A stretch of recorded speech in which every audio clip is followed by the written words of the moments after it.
Bismillahirrahmanirrahim. Al-hukuk al-muta'alliqah bit-tarikah.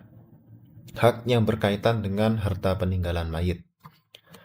Pada pembahasan kali ini kita akan mempelajari tentang hak-hak yang perlu dilaksanakan sebelum pembagian harta waris. Jadi, andaikan ada orang meninggal dan memiliki harta peninggalan untuk diwariskan, maka tidak boleh langsung dilaksanakan pembagian harta waris. Akan tapi, ada hal-hal yang perlu dilaksanakan harta peninggalan tersebut sebelum dibagikan. Apa saja itu? Yang pertama adalah merawat dan mengkafani mayit. Tajhizuhu wa takfinuhu. Maksudnya, biaya merawat, mengkafani, dan menggali kuburan mayit diambil dari harta peninggalan mayit dengan tanpa menghambur-hamburkan dan tanpa kikir terhadap harta peninggalan mayit. Sebelum dibagikan harta peninggalan waris, harta peninggalan mayit, maka hal pertama yaitu biaya dari perawatan mayit, pengkafanan mayit, dan penggalian kuburan, dan lain sebagainya, itu diambil dari harta peninggalan mayit atau harta warisan tersebut.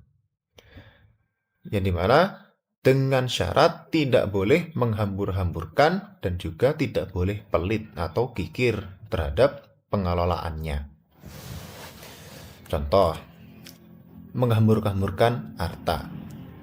Mayit meninggalkan harta sebesar 30 juta.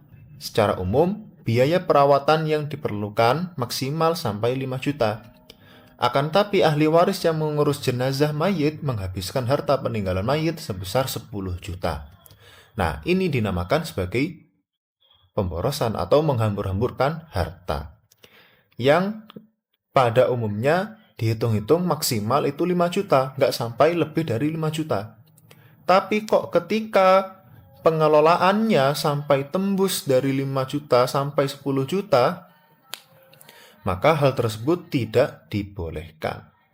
Karena jatah pewarisan nanti akan lebih banyak berkurang. Sehingga tidak dianjurkan atau tidak boleh untuk menghambur-hamburkan harta. Haram hukumnya. Contoh kikir terhadap harta. Ahli waris yang mengkafani mayit dengan kain bekas atau tidak layak pakai, padahal mampu untuk membeli atau memberikan kain yang lebih pantas, yang bisa diambil dari harta peninggalan mayit. Nah, tidak boleh menghambur-hamburkan, juga tidak boleh terlalu pelit.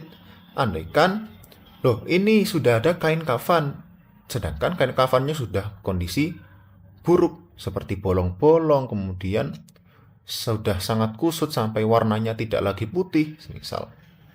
Kemudian, kalau masih ada uang peninggalan mayit yang itu masih cukup untuk digunakan untuk membeli kain kafan baru, maka ya digunakan secukupnya atau selayaknya. Yang kedua adalah melunasi hutang mayit. Qada'u duyunihi. Maksudnya, melunasi hutang yang dimiliki oleh mayit semasa ia hidup. Diambil dari harta peninggalan mayit sebelum dibagikan kepada ahli waris. Sebelum pembagian harta waris, yang pertama, perawatan jenazah. Kemudian yang kedua adalah pelunasan hutang mayit. Jadi harus dicari tahu terlebih dahulu bahwa mayit ini selama hidup ia meninggalkan hutang atau tidak. Andaikan ia memiliki hutang, maka uang warisan tersebut harus digunakan untuk melunasi hutang tersebut. Karena hutang ini bersifat hak kemanusiaan, yang dimana hak manusia ini bersifat memberatkan, sehingga itu lebih diutamakan. Yang dimana apabila tidak dibayarkan hutang si mayit ini, maka akan kemungkinan akan menyebabkan permusuhan yang terus-menerus, sehingga pelunasan hutang ini lebih diutamakan. Nah, hutang itu ada dua kategori. Yang pertama yang bersifat harta, dan yang kedua bersifat tanggung jawab. Contoh hutang harta, mayit mempunyai tanggungan hutang semasa hidupnya sebesar 30 juta. Maka wajib bagi pihak keluarga mayit segera melunasi hutang mayit terlebih dahulu. diambil dari harta peninggalan mayit sebelum dibagikan kepada ahli warisnya. Jadi seperti pada umumnya, kalau ada hutang, maka ya dilunasi terlebih dahulu menggunakan uang mayit. Contoh hutang tanggung jawab. Mayit semasa hidupnya bernazar apabila ia memperoleh juara, maka ia akan memberangkatkan satu orang fakir miskin untuk umroh. Ternyata ia memperoleh juara tersebut, maka hendaknya bagi ahli waris melaksanakan nazar mayit. Nah, jadi dia ini masih belum sempat untuk melaksanakan nazarnya, akan tapi kok sudah meninggal duluan, maka wajib ahli waris yang mengetahui segera melaksanakan nazar mayit. Yaitu semisal membutuhkan uang 20 juta, maka 20 juta tersebut digunakan untuk memberangkatkan orang umroh. Kenapa? Karena itu termasuk dari hutang nazarnya si mayit selama hidup.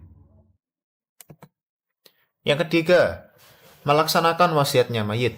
Tanfidhu wasoyahu. Maksudnya, melaksanakan wasiat mayit yang diwasiatkan kepada orang lain.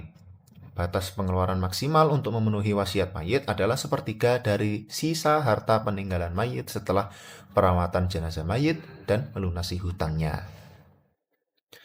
Jadi, dalam pelaksanaan wasiat mayit, ini dilakukan ketika setelah proses yang pertama dan yang kedua tadi. Setelah perawatan jenazah mayit selesai, setelah pelunasan hutang selesai, maka barulah uang sisanya tersebut digunakan untuk melakukan wasiat mayit. Dengan syarat maksimal sepertiga dari harta sisa tersebut. Contoh, mayit semasa hidupnya berwasiat membuat ladang kepada orang lain dengan harta yang dimiliki mayit. Sisa harta sebesar 60 juta setelah perawatan mayit dan membayar hutang mayit. Maka batas maksimal yang dipakai untuk wasiat, yaitu membuat ladang, adalah 20 juta, yakni sepertiga dari 60 juta. Nah, andaikan mayit ini asalnya memiliki uang 70 juta. Nah, 70 juta itu 10 jutanya digunakan untuk perawatan jenazah mayit dan kemudian digunakan untuk pelunasan hutang. Jadi sisa 60 juta. Nah, 60 juta inilah yang dijadikan patokan maksimal sepertiga hartanya yang digunakan untuk wasiat.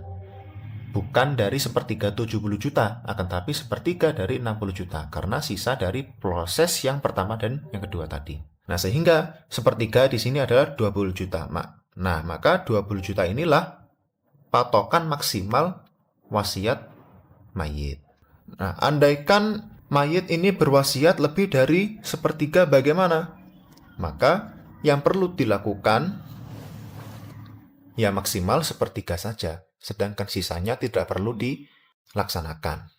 Seperti misal, ini membuat ladang dengan perkiraan harta menghabiskan 30 juta. Sedangkan batas maksimalnya adalah 20 juta. Maka yang hanya perlu dilaksanakan yaitu 20 juta saja. Sedangkan 10 juta itu tidak perlu dilaksanakan. Kemudian yang keempat, membagi sisa harta peninggalan mayit. Maksudnya membagi sisa harta peninggalan mayit kepada masing-masing ahli waris setelah melalui proses merawat, mengkafani, melunasi hutang, dan melaksanakan wasiat dari mayit. Setelah 3 proses yang tadi kita sebutkan itu selesai, maka tinggal yang terakhir, yaitu membagikan harta kepada ahli waris. Contoh, mayit meninggalkan harta sebesar 200 juta. Ternyata setelah merawat, mengkafani, melunasi hutang, dan melaksanakan wasiat mayit menghabiskan 50 juta. Maka 200 juta dikurangi 50 juta berapa? 150 juta. Maka pembagian harta peninggalan mayit dihitung berdasarkan nominal 150 juta. Nah, jadi yang dibagikan bukan 200 juta yang awal tadi, akan tapi setelah melalui proses yang pertama, hak yang kedua, hak yang ketiga, ternyata sisa 150 juta, maka inilah uang yang digunakan untuk pembagian kepada ahli warisnya. Kesimpulannya, al-hukuk al-muta'alliqah bit tarikah, hak-hak yang bergantungan dengan harta peninggalan, itu ada 4. Yang pertama yang perlu dilakukan adalah perawatan mayit dan pengkafanan mayit, atau yang berhubungan dengan perawatan jenazah. Setelah yang satu selesai, yang kedua, pelunasan hutang mayit jika memiliki hutang selama ia hidup. Entah itu hutang yang bersifat harta atau tanggung jawab. Kemudian, setelah yang kedua selesai, baru yang ketiga, melaksanakan wasiatnya. Dengan syarat tidak boleh dari 1/3 dari sisa harta peninggalan mayit. Yang dimana harta tersebut setelah melalui proses yang pertama yang kedua. Setelah proses 1, 2, 3 ini selesai, maka yang terakhir tinggal membagikan kepada ahli warisnya. Wallahu a'lam bishawab. Shallallahu ala Nabi Muhammad.